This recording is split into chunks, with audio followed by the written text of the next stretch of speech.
Welcome, Emily and Stephanie, to the Emotional Mastery Podcast. They are hosts of the Cycle Chats podcast, which is all about breaking the cycle and changing the narrative of what it means to be a woman. I love this theme, and I can't wait to really dive into that with you guys and like what that means for you and how you show up and how you're kind of changing this narrative.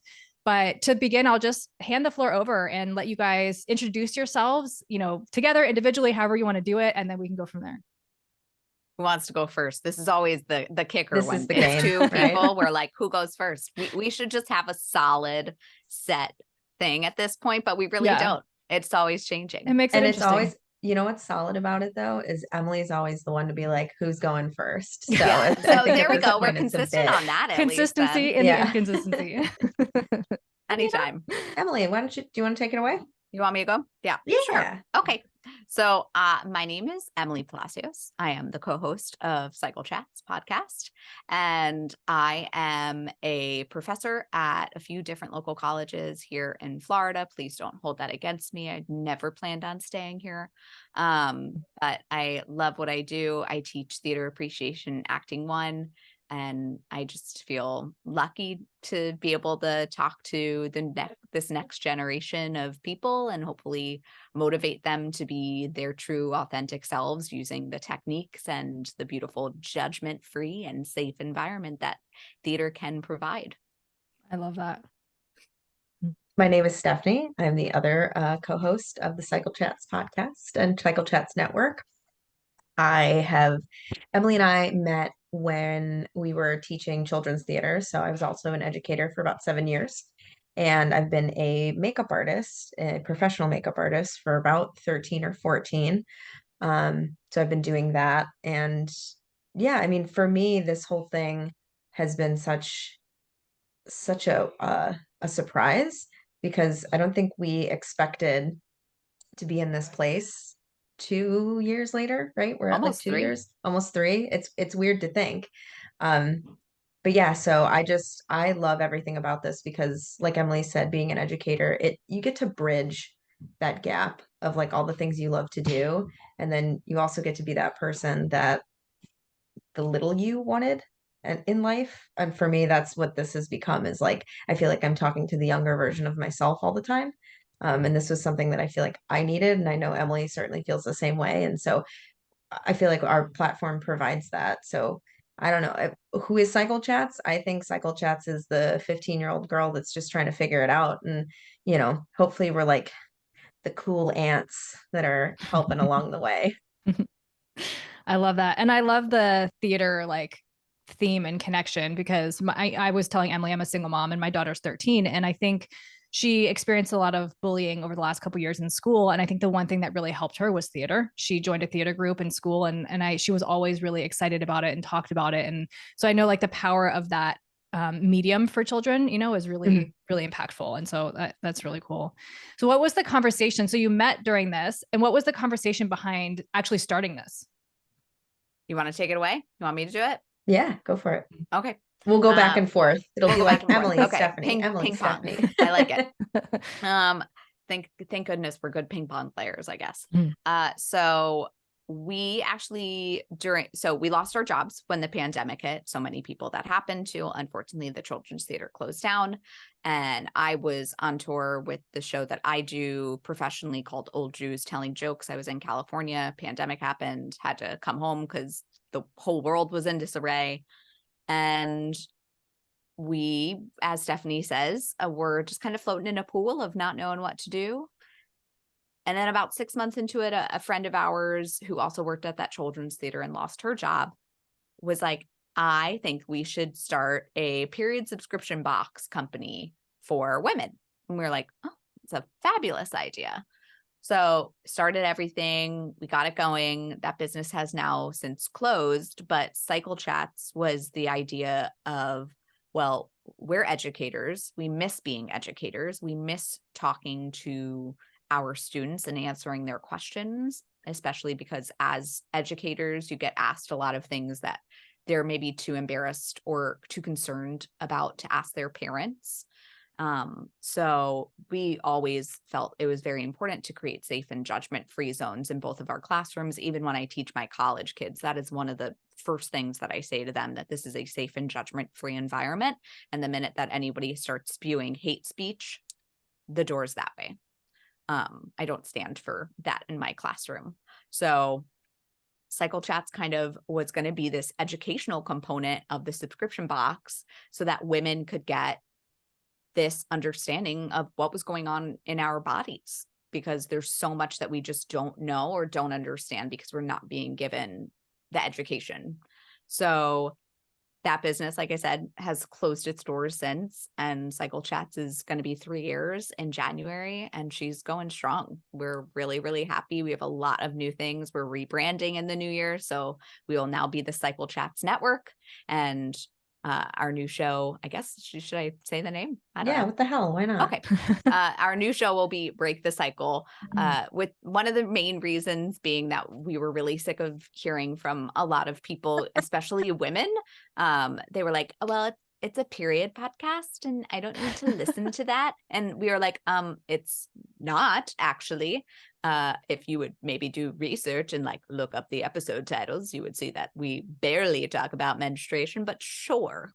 So just to make sure that doesn't get misconstrued anymore, we're pretty fired up about it. So we were like, you know what? It's time to change the name. Cycle Chats Network will remain because we have many, many shows under that umbrella, but Break the Cycle is going to be our main podcast, and we're going to change it up ever so slightly of how we run things. So we're really excited about it.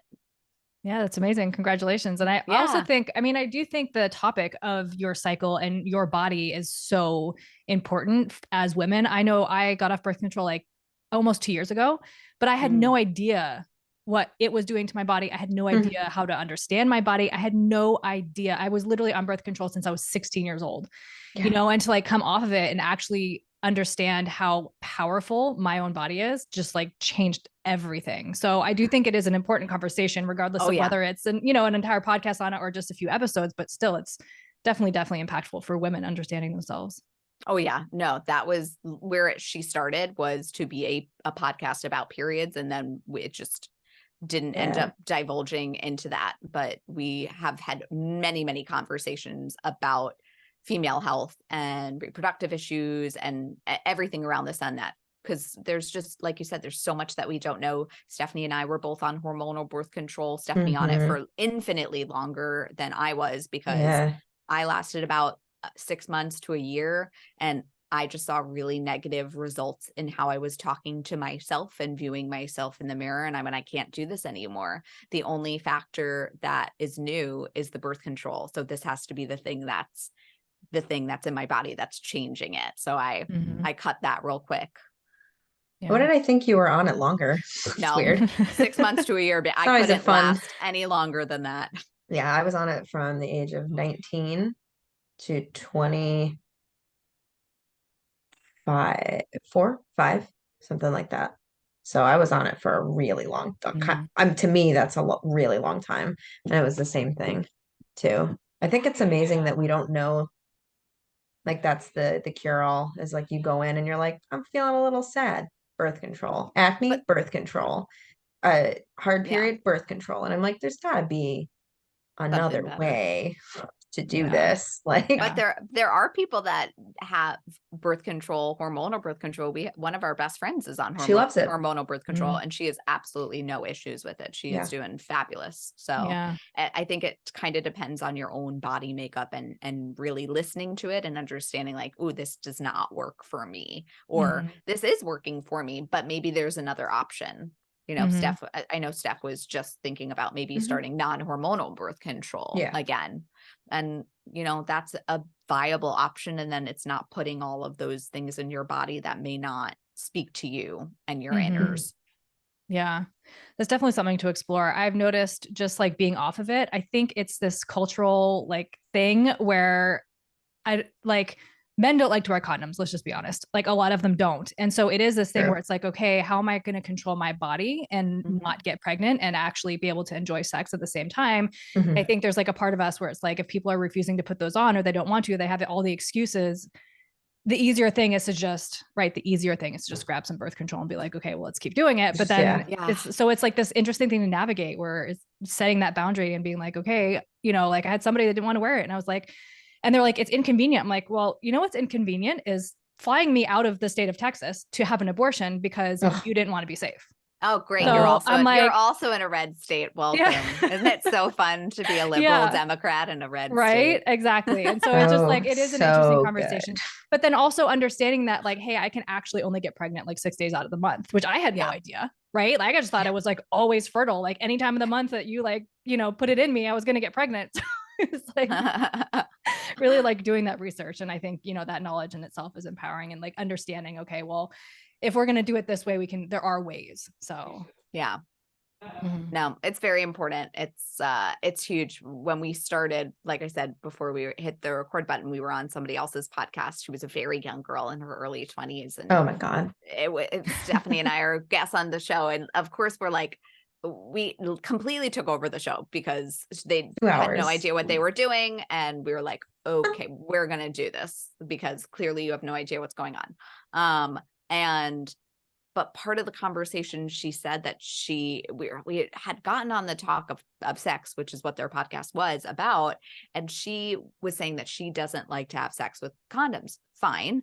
But like, we were like, this is not the message you should be sending though. Mm. Like protected sex is sexy, not I'm going to just randomly hook up with all of these people. Because not only is it children, you have to worry about STDs and other things that could affect your body, and that could be given by the other person. So it's just like, we were like, oh, lady, no, listen to us, please.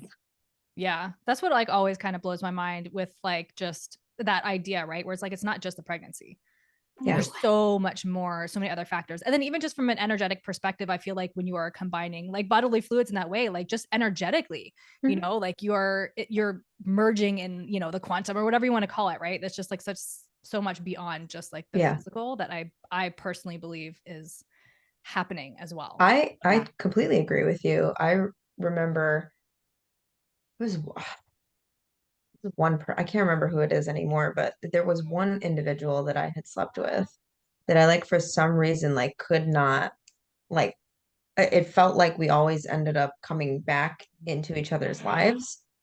And I that's when I started doing research on that like soul tie cutting and like things like that. And I mean, whether it was actual or not, I did my own sort of ceremony to cut the tie, and it felt like I felt a release because I do think that that's a very intimate thing that you share with someone, and I do think that some people don't always have the best intentions, and so if you still have that energy, you still are drawn back to it. And it could also just be that we're taught that toxic is hot and sexy, and you're like, it's not. Surprise, it's actually so bad for you. Yeah. Well, and I know like women's bodies just work so much differently than men's, right? I think men's like biologically they have sex and then it releases, right? Whereas women like literally get like addicted and like attached and like all the things. I think it takes I read it takes like 18 months for like a woman to actually like essentially detox from like that man after they have sex with them. And like, I mean, I feel like it's true. It's just, I don't know. I've seen that in my life. Kind of the same thing, Stephanie. There was somebody in my life that like I had sex with on the first date and it took me years to like get over it. It's cycle weird. through this person. And the same thing, I was like, man, it must be like right person, wrong lifetime. Like something's happening. That's so intense. And I do believe that that's also a factor in it. Like just for me personally with this person, but there's also more to it, right? It's just like, what's interesting is it's kind of reminding me of like when I went through like my really hardcore like single phase and I was like, I'm just gonna sleep with everyone. My big thing was like I went into my masculine when I knew I didn't want to get attached. So I would like flip into that, but it felt so unnatural and so uncomfortable because I mean, Emily knows. I would call her. I'm like, I just feel empty. Like it's fun, but I feel empty. Like at the end of the day, I couldn't fully disconnect myself, and I still had little things that would come up that I had to deal with. So yeah, I also think too, it's just such a hassle. Like, it's just so much easier sometimes to be single because you're like, oh man, I don't know. Mm, You know, when you're really in that dating, you're like, I think it's just so much easier for me to like be very picky and choosy. And I know that I got to that point where I was like, you have to respect me as a human being for me to want to sleep with you. Like, I don't care, it could be Mm, casual, but I'm not going to do it if you're not going to be respectful to me and my entire being. So you can't text me at 10 o'clock at night and be like, what's up? Or only text yeah. me when you're feeling frisky. That's not how this is going to work. You're going Hmm. to actually care about me as a human. And I had come to find out that most of them didn't. And I was like, okay, well, I guess single it is. And then, of course, and the universe came Emily together. rolled up those sleeves and said, let me just get out of the way. Let me help you with your love life. And she introduced me to somebody. And now I'm very in love. And it's very Oh, healthy and sweet. So I love that. gets better. Did you find that finding something healthy was almost boring in the beginning?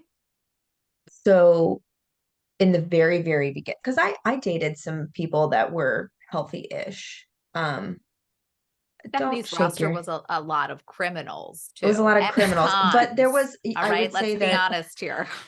there was one gentleman, we split amicably because he is in a different part of Florida. It was very hard to have a relationship. He had his own stuff, but he was actually good in a lot of ways. So I will give him credit to that. But prior to that, what I considered the healthy parts of these little twinkles, um, yeah, in the beginning, I was like, oh, that's not fun. But then as I started to go through it, I was like, I craved that. I was like, dude, I'd rather be bored on a Mhm. Friday night with my partner than be wondering if they even love me. So it's not boring. It's just you're Mm, so used to the constant back and forth and the toxic and that like rush that you get of the unknown that stability seems taboo. So yeah. I still I mean I wouldn't say I struggle with it like, oh, I struggle with it, but I have moments where I feel like I'm looking for problems. Mm, You know, my therapist is like, you're so good at being in chaos that being in stability feels uncomfortable. So you have to get good at being uncomfortable in stability so that becomes your new norm. And I'm like, yeah, but, and she's like, there is no but. You have to get comfortable and it's going to feel weird for a while because you're finally pulling yourself out of it. She goes, and you're going to have cycles, right? We're humans. We all go back to what's quick, what's easy, what's that swipe to the right, left, whatever it is. mhm. So I wouldn't say it's boring now. Now I find it actually very exciting. I'm like, Yeah. oh yeah, stability really gets me going, you know? I love that. I have been in a couple abusive relationships in my past. And so I'm currently like dating somebody that is like healthy and safe and all the things. And I find myself feeling very much like again, I don't want to say it's boring because it's not. It feels like it's got comfortable quick. And there's a part of me that wants the chaos. It wants that like activated nervous system. And so I've noticed myself like, yeah, like you said, sort of creating that or like reaching out to people from my past or things like that, just to sort of like, and there's a part of me that's like, but can't I have the excitement and the safety at the same time? Like, is Yeah. there a way to like have both of Yes. them? And so I'm like, is this person just maybe not for me? Or am I just going through these cycles because it's normal and it's safe? And like with attachment styles, right, they always, I've heard so many Mm. times them saying like somebody who's a secure attachment style is boring to people who are insecure, right, because it's just not what we're used to, right? And I think that that activated nervous system becomes this like adrenaline rush, you know? Yeah.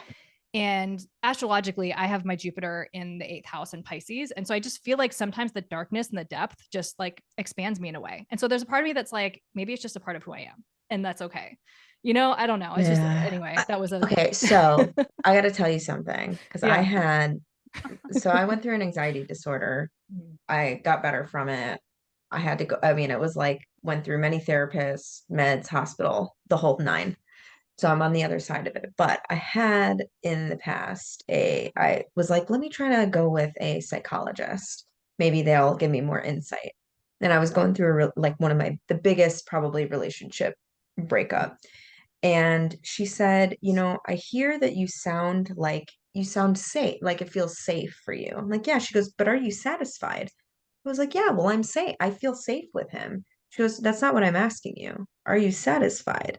Because being safe and being satisfied are two completely different things. And you can have both, but it sounds like you only have one and the other one isn't there. And then, like, we worked on how do you get to be satisfied? And I was like, oh my God. And it just like absolutely rocked my world because I was like, yeah, I get it. Because we look sometimes at the opposite shoe, right? Is like, well, this person is safe, but they're not really aligned with some of the things that I like to do. So you're not really satisfied. And if you can't work that through, like I'll give you an example, the relationship that I had with the gentleman who didn't live, he lived on the other coast. I felt safe with him.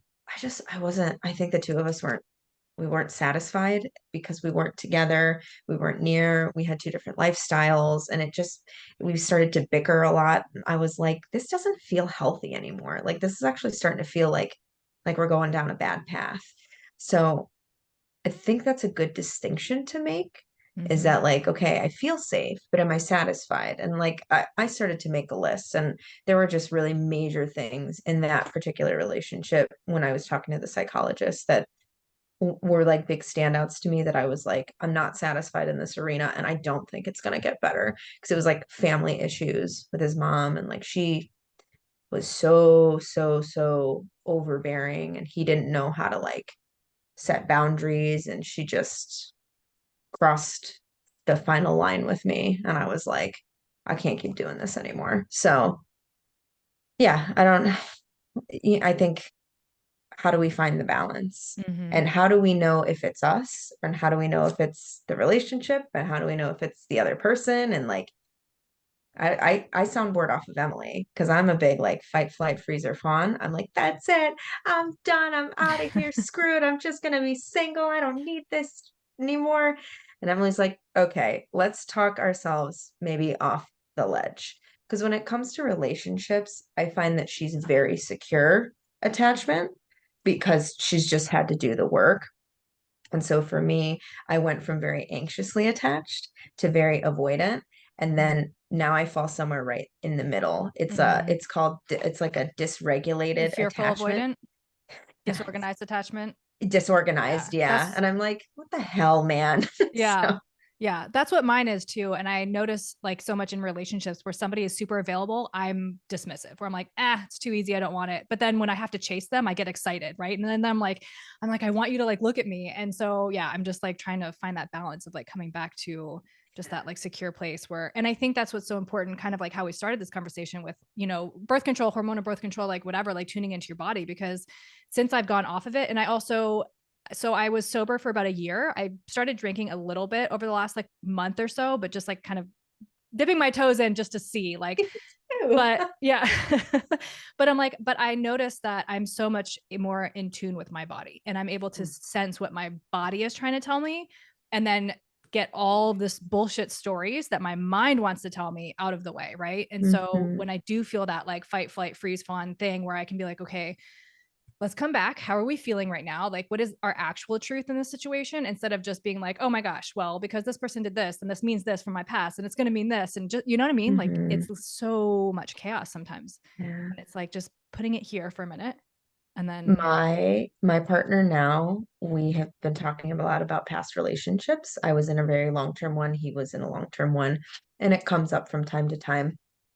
And with his, it's more they were on and off a ton. And so, but more recently, they when they broke up the last, the 18th million time, he was like, I'm like done. And then we met and we started dating, whole thing. But it's it's one of those where like we'll have conversations about still having not feelings, but like still having love for that person, which I totally get because I still have Mhm. love for my one ex that was very, very, very long term. Like we were best friends for like 15 years. It was a whole thing. And we were talking today about like reaching out eventually when you heal to be like, how are you? Have you found someone? I wish you well. Not necessarily creating like a friendship, but being civil to be able to be cordial with each other. And he was so good, and I didn't even realize it in the moment. He was like, I don't want you to get in your head. I want you to know that this is just a conversation.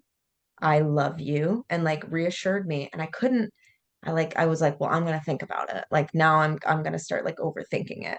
And like he actually offered to drive me to work today. He's like, I can I drive you to work today? I was like, okay. And he goes, see, now you can't overthink it when you're by yourself in the car. And like we were talking, and I and it's weird, right? Because I never thought I would that I'm like a deserving of this kind of treatment. And to me, that's a very simple thing that he did, but that's a really big deal, is that my partner saw that I was going to be in my head about it. He's perceptive enough. And then he said, I'm going to reassure you. And then I'm going to make sure that like I continue to show you. And I was like, why do you do that? And he said, because I didn't have somebody that reassured me. I was on my own. And that's a really hard feeling. And so like Emily's husband does that with her, is he'll be like, "Oh, what's the thing?" He mostly is Uh, like, did you eat? Did you take a break? He like yeah. forces her to like, I'm go, go, go. I she can't won't like, stop. I Yeah. won't stop, can't stop, won't stop. Which is terrible. And I am much better, but I am so thankful for him because he'll be like, did you take time for yourself today? Yeah. And I'm like, no, I haven't. It's like, why don't you just like go sit on the couch and watch some good TV and just maybe have a good cry, have a little food? I'm like, okay.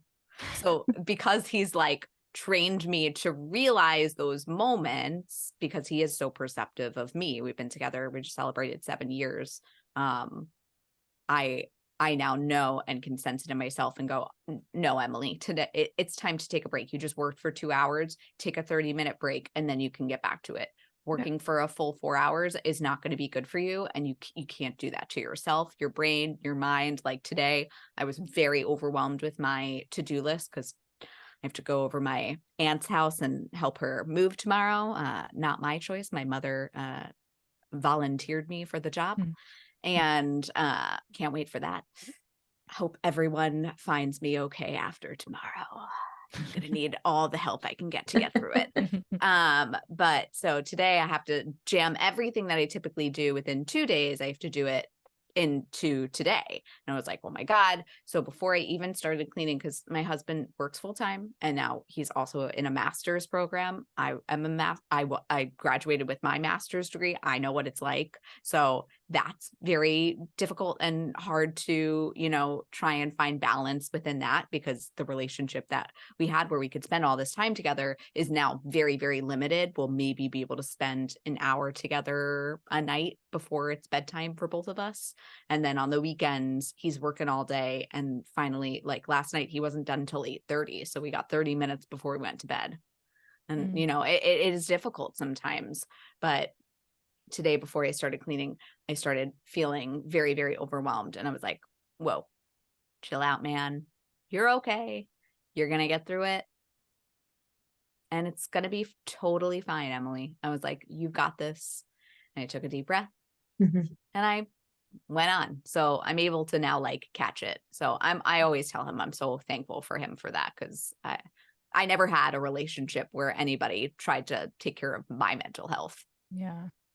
That's beautiful. And both, like, I feel like those are expanders for me to like remind myself that it is possible to have somebody who Yeah. can be attentive in that way and be just concerned or care about you, right? In your mental health and like what you're experiencing and your feelings and emotions. And because I think like obviously it's so easy to just come from our own projections, and I think Yeah. that's obviously like a lot of the relationships where I've been in, where it's just like blame and finger pointing and Ugh. gaslighting and all that stuff, and it's exhausting. Like I just can't. And that's where I feel like my current situation, like if I get upset or something, there's the actual conversation and I'm like, whoa, Ugh. like this is Yeah. possible, Isn't that and crazy? he'll like apologize, but like, I'm sorry you felt that way, or like whatever. And not in like a, what's the word I'm looking for? Like a condescending way. Yeah, or like a manipulative way, or like anything other than just being like truly like sorry that I made you feel that way. Is Like, isn't it wild? yeah. I had my partner and I don't know. I couldn't even explain the whole story, but he was like, I apologize that I made you feel bad and that I crossed a boundary and I will not do that again. And I'm like, what? And I like didn't know how to like process. And I was like, are you effing with me? Like, you gonna dangle this over my head? But like then Yeah. that's something that I've had to explain to him too, is I'm like, I am not used to somebody taking accountability and not using it against me. It's like wild to me, you know? And Mhm. I think I think that's like a weird rite of passage, an unfortunate rite of passage that women have to go through. It's like, why? Why must we go through this turmoil of being with unhealed people? But more so than that, who are raising these men? That's what I've really, I'm like, it's not the guy, it's like somebody's raising them to be like this. So like, Yeah. and I think that's why it's important we have these conversations as women, because if we choose to have offspring and they happen to be boys, how do we teach them that they can't be that way? And even women too. I've met women who are incredibly manipulative or have laid their hands on their partner. And I'm like, Mm. that's wrong. That's wrong and you can't do that. That's like terrible. Like don't lead someone on if you're not, you know, and I've seen my male friends have to deal with horribly abusive partners and women being like, well, because I'm a woman, you can't hit me. And I'm like, okay, like you can't just go up into someone's face and be like, oh, he can't lay his hands on me. I'm like, you're gonna find an a-hole who does, and Mhm. it's not gonna feel good, you know. So I, I think mental health should be something we talk about no matter your gender. I Mhm. think it's incredibly important that we have these discussions and that we open the door for them. And Emily and I talk about it all the time. That Constantly. like Mhm. the only way it's gonna get better is to talk about it. And like Emily's husband is a phenomenal man. And him and we've gotten into our things because I've been very like, I got real man hatey there for a while. And that was my own projection of my hurts. And I actually apologized to him. I was like, I am so sorry that I was ever so incredibly rude about men and dismissive with you in the room. Because I did. I felt I could have cared less. I was like, his feelings don't matter. But his feelings did matter, and it was his home. And he was like, thank you so like it was a really civil thing that we went through. And like I think that's the goal, hopefully, with these conversations, because him and I have had great conversations about mental health and spiritual growth. And like it's I think we're encouraged to feel our emotions, whereas men are not. And Hmm. Mhm. so I feel like that encouragement is going to be what shifts that paradigm. And I always try to ask too, men who do have that, I'm like, how were you raised? What were you raised around? A lot of times they'll say, can we guess what it is that they say? What? Maybe Very, very emotional or not like emotional? men that you're like, wow, you get it. That's unbelievable. They were Listen, raised around women. there. Yeah. I was raised around women always. And Mhm. I'm like, so Yeah. Yeah. I yeah. love men who have sisters. My husband doesn't have sisters. He has a younger brother, but one of the first things that I found so attractive about him was his ability to be vulnerable and to also have humility with like all the shit that he went through, because he had a stroke when he was 3, so he has something called hemiparalysis, has the left side of his body is basically it's there but and it's functional somewhat. And when I first met him, I did not know, and I was a little rude because I had been on so many dates where people had basically catfished me, Mhm. and I was like, oh god, this guy, something's fucking wrong with him too. So I was a little mean, and we sat down, had a beer, and he was like, so I had a stroke when I was 3. And I was like, oh my god, I'm the worst. I'm just the worst person in the entire world. I'm so sorry, I did not know. And he was just so lovely about it, and all of the shit that he went through with bullying, of course, constantly, because kids are mean and terrible. um he's just the best person, because he's constantly making me grow. And it's funny, we were just outside last night and we were talking about how we get one another out of like the wheel turn. And he was like, do you think you'd do that for me? And I was like, is this a trick question? Like, yes, I think I do. He goes, how?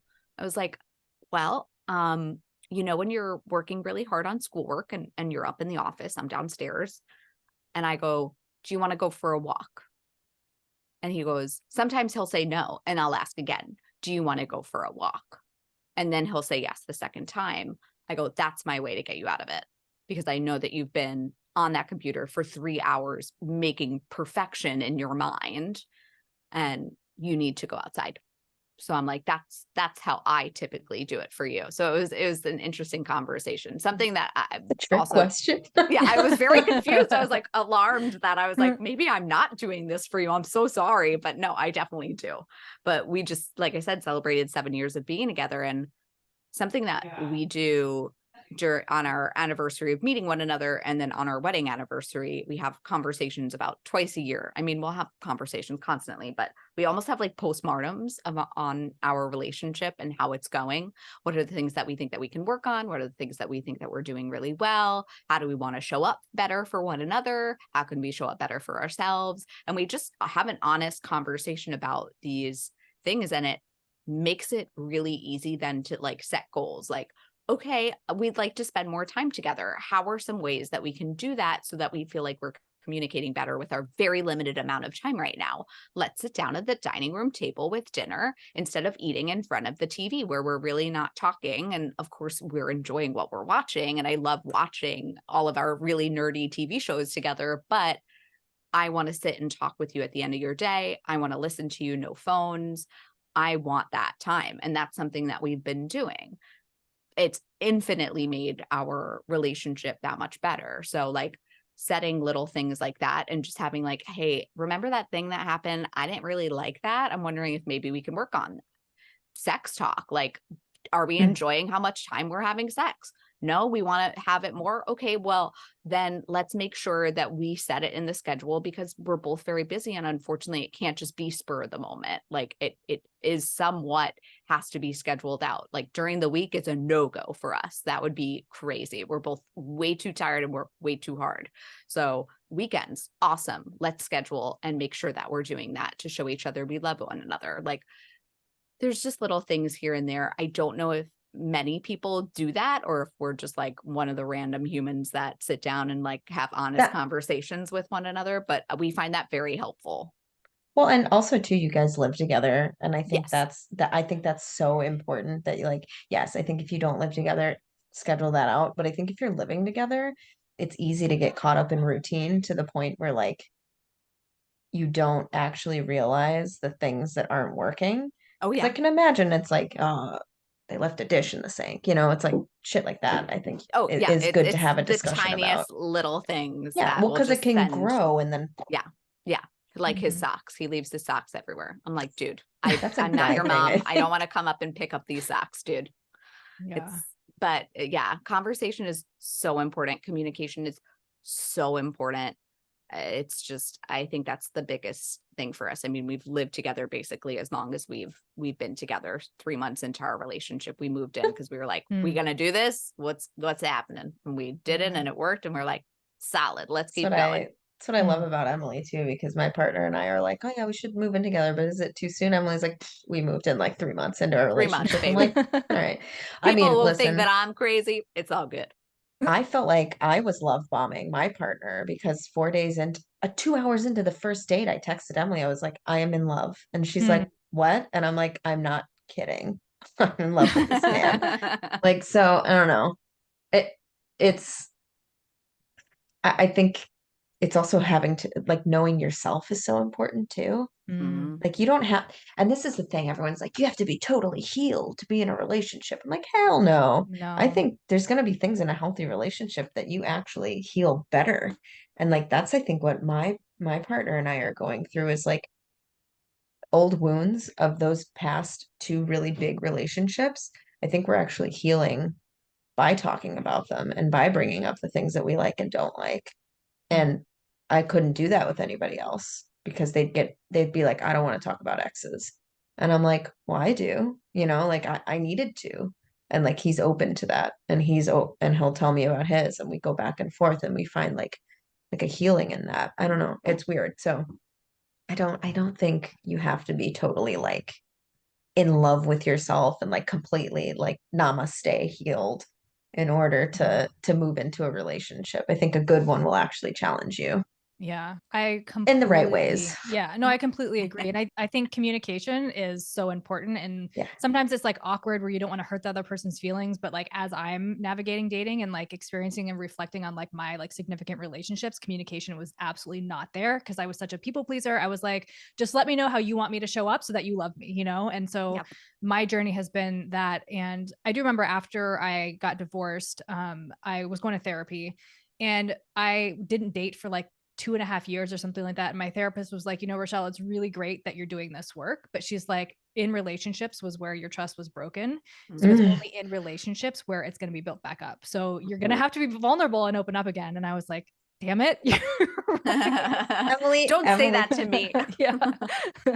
Emily said the same thing. We've talked about the same thing. Like my therapist said it, and Emily also said it. She's like, you got to be willing to get hurt because Yeah. you're not gonna know. Yeah. You're never gonna know. And like, yeah, it's God, don't you hate when they do that? You're like, stop it. Stop Right. telling me Like, these you're things. right. What am I paying Yeah. you for? Tell me what I want to Right. hear. Yeah. Yeah, only good things. How dare you? Yeah. Well, I love that too. I know when I was like looking through and like, you know, that you have that saying the narrative, you know, changing the narrative of what it means to be a woman. And literally in the back of my mind, I was like, what does that mean for the masculine? Because I think like you can't Mm. change the narrative of a woman, of the feminine, right? Without like this conversation of like what that means for men, right? And how they show up and how we nurture them. Because I'm a single mom, my son is 7. And so I watch him as he navigates being around basically women. His father's not in the picture. My dad shows up for him and that's cool, but he also doesn't have like a strong male model around. So I worry about that. I'm like, what is he going to be like when he grows up, you know, and trying to nurture his sensitivities. And he's he's a Scorpio rising with, you know, Mars on his ascendant. So he's just very intense and passionate. And, you know, I can already see all those things at his age. And, you know, when he cries and, you know, somebody unhealed is like, stop crying, you know, and I'm just like, dude, what are you thinking? Like, what are you feeling? What's going on? Let's talk about Yeah. it. You know, Yeah. I'm like, it's normal to be angry. It's normal to be frustrated. It's normal to have all these emotions, but what are you doing with them? You know, hitting isn't the solution. Spitting isn't the solution. You know, it's like finding healthy ways to navigate that. And I just like watched him, they went away this summer for a couple weeks and he was with his grandfather and he came back and well his grandfather flew out here to get them and brought them back. And so we were sitting on the couch and he says to him, he goes, Grampy, they were in Florida, he's like, Grampy, when we were in Florida and you got like really mad about, I don't even know what it was something about like the snacks were at the bottom of the truck and he was already having a bad day or whatever, so I guess he like got a little, he was just like, why were you so aggressive? And I was like watching him ask that. I was like, that's an interesting question. And so his grandfather was like, well, you know, Christian, he was like, I was really tired. I was just really frustrated. He's like, I handled it incorrectly. He's like, but you know, I was just really, and I was like watching this dialogue between my 7-year-old son and my, you know, 60 something year old like ex-father-in-law. And I'm like, wow, that is like, so I was just so impressed with my son to have that conversation and not just be like, men are, you know what I mean? I don't like, or whatever Yes. story could have been attached to that. The fact that he asked them that, I was like mind blown. Like, that's But wild. isn't that so beautiful? And like that's why I think regardless of gender, we don't it's all learned stuff. Like you Mm-hmm. can't honestly sit here and tell me a kid is born and immediately I think they're born with every emotional thing, but they don't know how to properly utilize it. And so it's up to us as adults to like teach them that. And so the fact that he was like, why did you get like there was a curiosity there. Mm-hmm. And I Mm-hmm. think that's really beautiful and kind of nice how the ex-father-in-law responded too. Yeah. Like, you know, because that's a big deal because the kid's probably going to think about that next time. Is like, oh, you know, it's like I think it starts. I think it gives them critical thinking Mm-hmm. because that's starting to give them like reason as to why I feel this thing. Like my nephew is 1, and I guess today my brother sent me a picture. He was on the floor. His face was down. He had his cup in his hand. He couldn't keep the milk in his mouth, I guess. He was like drinking too fast and he got upset that he couldn't like hold more milk in his mouth. And so he started crying and then got tired and like laid down and took a nap, like right in the middle of it all. But my brother's like, yeah, we're trying to help him figure out like what he's feeling. I mean, obviously he's one, he doesn't have it's a large vocabulary, but with what little vocabulary he does have, he's like, I'm trying to help him understand now, like, it's okay. Are you feel frustrated, right? We're frustrated, buddy. Like he's trying to help him figure out that there's other words and it's not just like you don't have to cry. Like look at how daddy does it. And it, Mhm. it's so but the picture was very funny. I mean, I was like, oh, the drama in this Right. family. It I was is, I like, mean, sometimes it is amusing to like see what they get like so mad about, I but we wish used I to, could do it as an adult. I I wish I know, could right? just start But crying and like lay on the ground, yeah, but we kind of do. Like I know my inner child throws Yeah, oh, tantrums yeah. all the time, right? And then I'll catch myself being passive aggressive. I'm like, nope, just be honest. You're pissed off. Let's just talk about it instead of, trying to project. But yeah, we used to have like a picture, like a face thing on the fridge. So it had all these like it was, I don't know, like 12 faces, right? The range of emotions from like happy, frustration, sadness, all these things. And so before my son could really articulate, I would take him to the fridge and be like, what are you feeling right now? And he'd like point to it. I'm like, okay, and then we just moved on from our day, right? But I think it was just like having that pause because I call him the Hulk. It's like kind of like a joke, but I can't remember. I think I read something somewhere, but they're like, if you can actually give a name to that like anger part, then it helps them like, I don't know, it just like lessens the energy behind it, right? Where he'd be like, oh, Yes. is the Hulk coming out today? And he'll kind of like giggle. He'll be like, yeah, I'm just mad. I'm like, okay. Yeah, it diffuses it Yeah. almost, which is Yeah. nice. Yeah. So, what do you feel like in your, in your evolution, in your journey, whether separate or together and through your podcast and everything that you learn, like, what do you feel like your evolution with your emotions has been? Because, of course, it's the Emotional Mastery podcast. Post it. Emily, may I take this one away? Please do. Evolution. So Emily and I just talked about this the other day. As you can imagine, having a podcast with two individuals who work vastly different from one another requires a lot of work and a lot of communication. And something that we struggle with is, and we're open books because we think it's really important to talk about this stuff so that people understand that you can actually have a successful partnership with someone, but you got to be able to be willing to like have really hard conversations. So something that the two of us kind of ran up against is um I would say I would do something. This is where my people pleasing tendencies came in. I would say I would do it, and then I would get so overwhelmed with the idea that I had to get this thing accomplished that I would just short fuse it and not do it. Then I would start saying, well, I feel like I have to do it. So now I don't want to do it. And like there was this whole dialogue that was going on. And so the evolution with my emotions in the past, I would have just gotten pissed. I would have been like, that's it. I'm done. We're out of here. Peace, deuce, see ya. Now I finally broke down. I remember because Emily and I have been really good about like if we're upset with each other, break. We need to take a break. Um, and so when we finally spoke to one another on the phone, she was very brutally honest with me. She didn't sugarcoat anything. And I cried. And I said to her, I don't know why I'm like this. And it's not even that I'm mad at you. I am frustrated and disappointed in myself and why this is such an issue for me. And like we had a conversation and I said, regardless of like moving forward, we put things into play and it's gotten better. And Emily, just so you know, funny, we were supposed to have a reel go up yesterday and I was like, it should have gone up. I manage 4 different Instagram accounts. I put it on Glam You put Freaks it on the other. Oh and it was no. uploading and I was like, oh my God, that's why. So it it went up on the wrong account. Oh my. So Instagram's been giving me lots of bugs recently, so no Mm. worries. but it goes to show like in the past I would have gotten pissed. I would have projected. I would have been like, she's doing this, this, and this. I can't believe that she'd be so like nose in the whatever the case may be. Like she's so on top of the, she needs to relax a little. It's that she cares, and a part of me is I don't know. Like I'm like, God, I feel the same way, but why can't I do it like she does? So there was a little bit of jealousy that was there as well at her ability to get things done before and on time. And so I was able to break those feelings down and communicate that to her. And I think that helped me be able to move forward to actually accomplish the things for our business that needed to be done. And now I don't feel overwhelmed at all. Like it was such a release to be able to dig down and realize that it wasn't that I was upset with her. I was upset with myself, and like understanding that the anger of wanting to be, I guess, projecting it, that was just trying to help me not have to deal with looking in the mirror.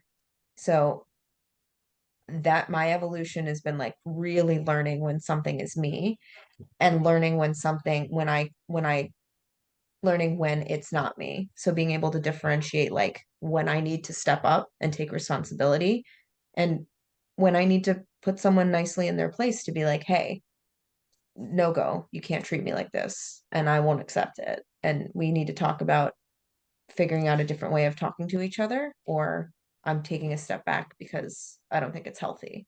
So that hopefully that makes sense, but like Mhm.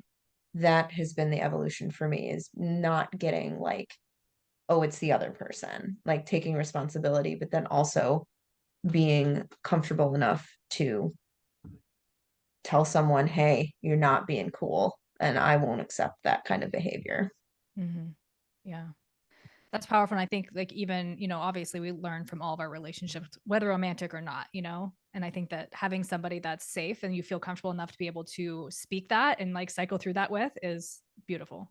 Oh, I Yeah. love the absolute, can we curse on this podcast? Yeah. I love the absolute shit out of Emily. She knows this. We tell each The other all the feeling is time. mutual. We She's say my like, she's my wife. yeah, it's there is no one else. Like I wouldn't fight as hard as I do for the thing. Like I always tell her, I think us having these conversations shows each other, because I've had friendships where I've just walked away. I'm like, this isn't even worth trying to save. This freaking friendship is a sinking ship. But Emily and I are, any tiny little water that gets in the boat, we're like, hold on, let me mop that up real Mm. quick. Like we don't let the crack in the ship get so big that the water is spilling in and we're drowning. Like the spackle is out. We are patching up the holes. Like we are re-sewing the sails. Like we are always making sure that the ship is in working order, because we choose like a relationship. You choose to love the person. I wake up every day. I choose to love myself and I choose to love Emily. And that's I'm like, it. I hope and that's I hope your it. boyfriend is listening to this. She said she only loves me and herself. That's My important mom's as well. listening. She's like, just one little What tear, about- the No, tiny Joanne, violin in the she back. definitely loves you too, Joanne. Oh my God. If my mom even can find this, kudos. If my mom finds this, I want her to come up to me immediately after hearing this and saying, I owe her a coffee if she finds this, because the technology is not on that woman's side. Poor thing. She's like, what's the play button? I'm like, oh my God, That's mom. what my Like, dad does. So sad. bless her heart. But yeah, it's Mm. we choose, we actively choose Yeah. in platonic or romantic relationships Mhm. to love our partners Yeah. and love ourselves. And Mhm. sometimes it's hard and you have conversations that are really uncomfortable, but Mhm. that's how you grow. I mean, you don't just work out once and then you have muscles. You have to put tension and strain on the muscle in order to get it to grow. You have to actually rip the muscle, not in a negative way, but you have to stretch it and rip it in order for it to rebuild and to grow and to become stronger. So Mhm. that takes time, that takes effort, that takes dedication. Mhm. Yes, And ma'am. that's that. Thank you for coming to my TED Talk. And did you set that like baseline, like that standard from the very beginning of your relationship, or did you have to go through like a cycle? way. And you're like, okay, okay, Absolutely not. No way. No, definitely We were like, not. let's do a podcast. Yeah, no, Yeah. it was, We had no idea what was going to Mm. happen. but we've gotten really good We at, have. The last fight, I think, really changed a lot for both of us. I wouldn't even say it was a fight. Yeah, That's the thing, is Emily and it, I don't fight with each other. yeah, We get the disappointed pot in one boiled another. over. Yeah, the pot boils over. It's like Yeah, we get frustrated and we finally hit max capacity where yeah, it's like, I'm so frustrated with yeah. you. Like I want to shake you, but it's never like, F I hate you, you. Yeah, no, Mm. that's not the no. way it is. No, It's more definitely not. like, dude, come on, get it together. It feels like siblings. Yeah. Like it feels like a sibling thing. So it never feels like we're fighting with each other. But Emily, continue. Yes. No, I totally agree. But yeah, the last one I think really solidified it for both of us, where we Yeah. just kind of are in this new place. I mean, when we first started being friends, we didn't have a podcast. So like we came Yeah. into this as friends. Stephanie was a totally different human being. Yeah. And I was like, oh, the reason that we connected so much is because Stephanie was who I wanted to be at 15, and I think I was who she wanted to be, and we're like, we would have been best friends. And it just kind of stemmed from there. Yeah. She makes me laugh. I made her laugh the other day. I mean, it's just constantly, we always say that we need a brick wall behind us and a That's good. microphone. Yeah. Yeah. But that it's yeah, it's true. I think it's just, I don't even know what the original question was. I think this is just now The a evolution of your podcast emotions. it's like We're a just constant telling love each other how letter. much we love each other now. We're very And now lucky everyone to do that. knows. Yes, thank God. Just in case Yeah. you didn't know before. Yeah. I love it. I love your dynamic. Do you want to share your human designs? Yeah. What is mine, Steph? I'm not a manifesting generator. Thank Yeah. you. There we go. Hold on. I am While my husband is just a generator. Like I said, we spent 3 hours in a car ride Mhm. going through these. It was a very fun car ride back Yeah. from Orlando. Do you know what your authority is, your profile? I'm a Gemini, and that's about all I got. I'm a reflector, Okay. Yeah. and what my profile is, that I'm not sure. I'm a It's like the Scorpio normal, number, but like like oh, my it'll be number? like 3662. I feel like you like, especially as like the No, I educator and don't like know teacher that. role, it's usually like that 6-line role model. That I don't know. I don't know Okay. that. I don't even know what that Okay. is. It sounds Okay. amazing. Yeah, but when somebody explained to me what the human design, she's like, "Can I do your human design?" I'm like, "Sure." She like freaked out, and I was like, "What's happening?" She's like, "I cannot believe I'm meeting a reflector." And I was like, "I don't know what that means, but thank you. I Yeah. feel very special." Like, but she's like, "A lot of this makes sense." And like we did Yeah. on our way back from our trip, we were all reading in the car, and we're like, "Holy shit!" Yeah, it was this mind is blowing. Yeah, Yeah. that's very accurate as to. I run a program called Holistic Human Design, and like the girls in it, we were like chatting, I don't know, like maybe last month or a month before, but they were like all about that. They're like, we want to meet a reflector. And I was like talking to these like 2 guys at the same time. And of course, I'm always like, what's your birth information? It's like kind of weird because one of them was like, do you want my driver's license? I'm like, no. I just need to know like the time. That's It's literally, if I know hilarious. you, like I will ask on like the first date. I have to good, know. as it should be. Right, exactly. And then I figure if you don't want to give it to me, you're not here for my weird. So Yeah. we're just not compatible. But I was talking to these 2 guys, and one of them was a reflector, and I was like, whoa, I want to date you just to like for the experiment of it. But he was just like so very like, I don't know. It was just like hard. He like never even asked me to go out. Like it was just and it was like months like drawn on. And I was like, dude, I can't hang around for this. Like this is not going to work for me. Just like I'm an MG as well. So my energy is so fast and so like in Isn't the it moment. fun to live in our brain? I've never done Anthony's. It's crazy sometimes. Oh, you Steph, should. you've It's so never, fascinating. You have to. Yeah. Watch, you're gonna find out he's a friggin' reflector, and then there's 2 of No, us. he's not. He's definitely not.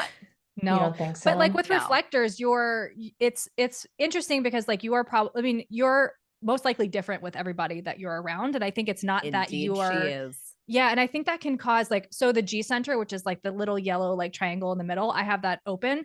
And so for me throughout my life, what I've come to realization like lately is that for me, being different around everybody that I'm with is who I am. It's not a flaw. And so I can imagine for a reflector, right? You're literally mirroring your environment. And so you're always going to be reflecting the energy of the person that is coming to you, and you're going to be different in that situation. And so I think just like having that permission of like, that's just who you are. Because like for me growing up, it was like, oh, well, you act so different around these people, or why would you act like that around that person? And it's like, I just had held so much shame around that. And I'm like, but that's me at my most authentic, is showing up and being able to adapt. Yeah. I got called a chameleon as an insult most of my life. And then it wasn't until I got older that I realized that that was a gift. And that was my ability to actually connect with people. Is I never did it to be malicious. I never did it to try to gain something. I did it because I wanted a commonality with someone so that I could have connection. When it becomes bad is when I mirror someone that doesn't have good intentions. And then I start to feel that, and I start to behave that way. And it's so uncomfortable, and it feels so unnatural to me that that's when I feel really drained. is I'm Mhm. around people that their intentions are not good and I can Yeah. feel it. And I get home and I'm like, why did I say and do all that? And I felt like a mean girl. And like, Mm. so that's kind of when it's more draining for me. But I've been better about trying to hold my own and like Mhm. learning to acknowledge that feeling and then say, no, I don't think I'll be going out tonight. Like I'm good. Like even if I want to and I want that connection, I step away so that way I don't fall into that because I just don't like the way it makes me feel. Yeah. I think that's also for me, I with that like the Open G Center, I always like in that mirroring of somebody, it was more like I literally wanted to experience why you liked something. I wanted to understand it. Mm. I didn't necessarily want to be it or like embody that, but I felt like, yeah, same thing. It like made me more connected to you to really fully understand like why you like something or why you did things the way that you did. But yeah, I think as a reflector, like really being aware of your environment and I think, being in tune with your body and like when something is for you, when something is not Yeah. is like definitely an evolution of that. But Oh yeah. I don't know. You'll have to pull his chart and let me know. I'm so Oh, I'm curious. Yeah, now I'm for curious too. Yeah. yeah, I'm for The sure. minute she ends this call, she's doing it. Oh no, Yeah. I already texted him. I was Oh, like, okay, when great. were you born? What was your time? So, Tell me all about yourself. Your social security number, please. Right. Thank you Somebody so asked yeah, me much. once, right. they're like, you want my social too? I was like, no, I'm good with just the birth time. Like, we're Yeah, Yeah. thanks so much. good. I Yeah. can get enough Wow, off was of that that. easy? Thank you, sir. Right. You'd be like surprised how many people are like, most people actually have not had an issue with it. There's been like a couple guys that are just like kind of weirded out and they're like, astrology. So you're like one of those girls. I'm like, yeah, but no. Oh, there's a ton You of haven't met crystals me like behind that. me. Yeah. My husband's all about it. He's Oh like, yeah, give it my to me. Anthony is my partner's name. He's constantly like, oh, it's the Gemini in me. And I'm like, you can't use that as an excuse every time. Like, but I feel like every time I say he's a Gemini, everyone's like, ooh. And I'm like, I know we what? get What? Geminis, you Like, really bad do. names, but because like you're a Gemini, I know I'm pretty fucking cool though, man. Yeah, Yeah. I love you. I'm always like, I think one of Thank the you. most, like, one of the best parenting tools is knowing their human design and astrology. But like, Mhm. sometimes I'll talk about it. And my daughter, like, a couple months ago, I don't know, she was like, Mom, you can't like use astrology as an excuse for everything. And I'm like, but it's so true. You're like, okay, that's something, whatever her sign is, would Yeah. Well, she's definitely a say. Gemini, Yeah, you're like, that sounds like a Gemini response. right? Just like throw it back at her. No, well, she actually asked me like I think last month, she was like, Mom, can you like show me my chart and like explain it to me? And so I like went through the whole thing and she like looked at me after, she's like, why is it so accurate? I'm like, It's pretty Yeah. scary when you yeah. like really dive deep. Yeah, Uh-huh. well, because It's I'm wild. November 7th. And when Mm. people are like, what are you? I'm like, Scorpio. And they're like, when's your birthday? I said, November 7th. They're like, oh, you're Scorpio, Scorpio. I'm like, oh, Yeah. yeah. I'm like Yeah. in the thick of it. But Yeah. it's just, But there's so much more to it. You know what I mean? I think like yes. just Yeah. using one element of it is really hard. I mean, we're all holistic, right? We all have like we're so diverse and dynamic and complex and everything that it's just to like narrow it down to one thing is Yeah. yeah. But this has been so much fun. I literally could talk to you guys forever. Is there anything that like I know I like had notes and I didn't even like look at them, but This is the best. Those are the Best best conversations. interviews. right? Yeah. Well, if you want to let everyone know where they can find you, where they can find the podcast, I mean, it'll all be in the show notes and everything like that. And or if there's like anything we didn't touch on that you feel is really important to this conversation to leave. I mean, honestly, you could find us at www.cyclechats.com. Everything is there. I'm guessing there's going to be some things where we're kind of in the works. We're rebranding a little bit. We're fixing up the website, so it's going to be real simplified, very streamlined. So bear with us, but everything's there. We have an awesome online store where proceeds go to non-for-profits, anything that you purchase. We have a newsletter that we send out once a month to just kind of let you know what we're doing, where we're at, what you missed.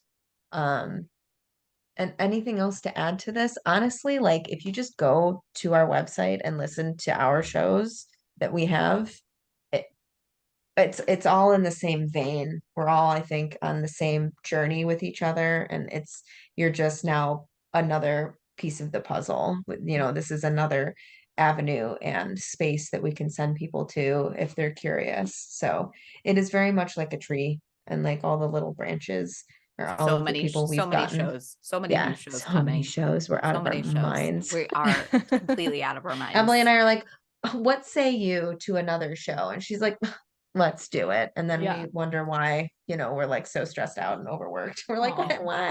I think we have like But 7 or 8 now. it's crazy. But you know what? Yeah. Yeah, I can't really add anything other than this was a lot of fun. This Yeah. felt like this felt like you met someone on a bus ride and just really clicked. And like, you're Mhm. like, hey, I like that necklace. Oh yeah, what sign is that? And like, you know what I So mean? many Like when you people would connect. not do that on a bus, but I love I that don't, I mean, we're saying that in of my, course if you're an the extrovert. 3 of us would. Yeah. However, most people are like, don't look at me. We were walking the Yeah. we were walking the dog, and this 15-year-old Yeah. girl was walking her dog, and our dogs know each other and they're friends, and she could not get away from us fast enough. I What- mean, she literally did not want to hang out with adults, have conversation. I was like, sorry, little boy, she doesn't want to hang out with you today. I felt very bad for my dog. He just looked at his friend Oh. longingly. like, okay, bye. Yeah, no. So I think most of the generation, especially after They're us. down at their phone. Yeah. I always Oh, like yeah. it's so funny. Like I used to be like that. Like I would just like try not to make eye contact and like have conversations with people. This podcast has opened me up in so many ways. But like even when I Yes. walk in the morning and I see someone coming, I'm like, Rochelle, what would your higher self do right now? And it just helps me like straighten up and smile and wave, And I'm like, even if I don't engage in conversation, I'm still just like expanding myself a little bit. But yeah, that's I Yeah. think what I love about this podcast. It's like things like this that just light me up and excite me, and just I'm so grateful for all of it. So Yeah. Yeah, this is an awesome conversation. You should just go on our website. Everything's there. yeah. And I'll link in the show Mhm. notes. So just go click. Oh, you're amazing. All right. Thank you so much. Thank Rochelle. you. Bye.